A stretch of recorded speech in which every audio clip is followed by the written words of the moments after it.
வணக்கம், ஷெஃப் மகேந்திரமா. நான் இன்னைக்கு செய்ய போகிறது சிக்கன் அரபித்தா பாஸ்தா. இது ரொம்ப அருமையாக இருக்கும். இது டொமேட்டோ சாஸில் பண்ணுறது. நம்ம இந்த சாஸ் பண்ணும்போது இதில் என்ன பண்ணுறோம்னா ஃபர்ஸ்ட் பேசில், ஒரிகோனோ, சில்லி ஃப்ளேக்ஸ் யூஸ் பண்ணுறோம். இது நான் உங்களுக்கு எப்படி நீங்கள் செஞ்சு காட்டுறேன். டொமேட்டோ சாஸ் ரெடி பண்ணுறதுக்கு தக்காளி, பெங்களூர் டொமேட்டோ இந்தமாரி நல்லா ஒன்றுக்கு நல்லா கீரல் போட்டுக்கணும். இந்தமாரி வெட்டி வச்சுட்டு ஒரு நல்லா கீரல் போட்டுக்கணும். அதுமாதிரி கீரல் போட்டு தண்ணியை நல்லா சூடு பண்ணிட்டு அதில் நல்லா வேக வச்சு எடுக்கணும். தக்காளியை வேக வச்சு தனியாக எடுத்து ஒரு பவுல் நல்லா ஆற வச்சுட்டு, அதுக்கப்புறம் தக்காளியோட ஸ்கின்னை புறம் தோலை புறம் நல்லா நீக்கிட்டு மிக்சியில் போட்டு அரைச்சிக்கணும். இப்போ பாஸ்தா சாஸ் பண்ணுறது தேவையான பொருள் புறம் எடுத்து வச்சுக்கணும்.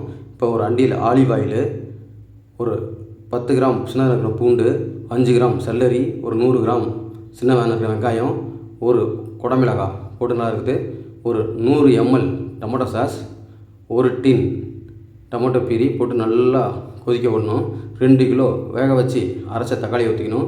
1.5 spoon oregano, 1.5 spoon chilli flakes, 1.5 spoon உப்பு, 1.5 ஸ்பூன் சுகர் போட்டு எல்லாத்தையும் நல்லா கொதிக்க விட்டு பேசில் லீவ்ஸ், இது வந்து துளசி மாங்காய் போட்டு நல்லா கொதிக்க வச்சுட்டு சூப்பரான டொமேட்டோ சாஸ் ரெடி. மைக்ரோனி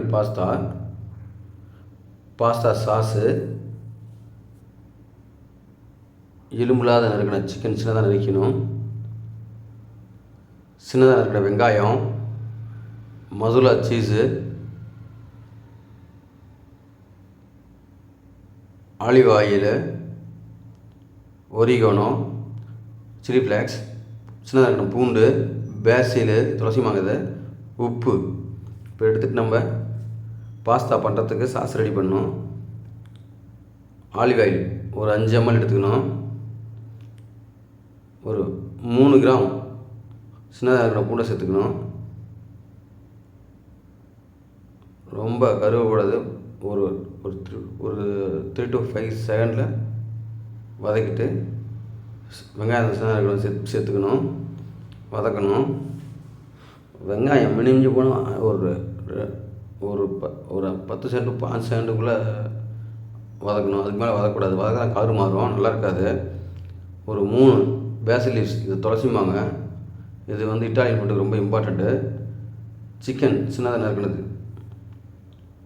ஒரு 40 கிராமு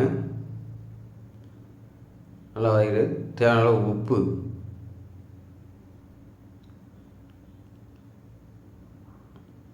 நல்லா போட்டு வதக்கணும். இப்போ நம்ம ரெடி வச்சுருக்க பாஸ்தா சாஸை இதில் தூக்கி கொட்டிக்கணும். இந்த பேனில் நல்லா சிக்கனோட சேர்த்து நல்லா மிக்ஸ் பண்ணணும். பொறுமையாக குக் பண்ணணும். கொஞ்சம் சிக்கன் ஸ்டாக் வாட்டர் கொஞ்சம் ஆட் பண்ணிக்கணும். ஆட் பண்ணிட்டு ஒரு 3 to 5 மினிட்ஸு நல்லா கொதிக்க விடணும். சில்லி ஃப்ளேக்ஸ், காரத்துக்கு சில்லி ஃப்ளேக்ஸ் பண்ணணும். ஒரிகோனோ தேவையான அளவுக்கு போட்டுக்கணும், ரொம்ப போட்டாலும் இருக்காது. நல்லா வதக்கிட்டு தேவையான அளவு உப்பு பார்த்துக்கணும். எல்லாம் கரெக்டாக மேக்ரோனி பாஸ்தா பாயில் பண்ணதை அதை ஆட் பண்ணிக்கணும்.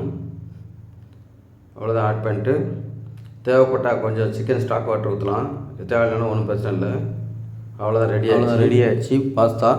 இது டொமேட்டோ சாஸில் சிக்கன் போட்டு ரொம்ப அருமையாக இருக்கும் சாப்பிட்றதுக்கு. இது வந்து இட்டாலியன் ஃபுட்டு. உங்களுக்கு பிடிச்சிருந்தால் லைக் பண்ணுங்கள், ஷேர் பண்ணுங்கள், சப்ஸ்கிரைப் பண்ணுங்கள். Thank you very much.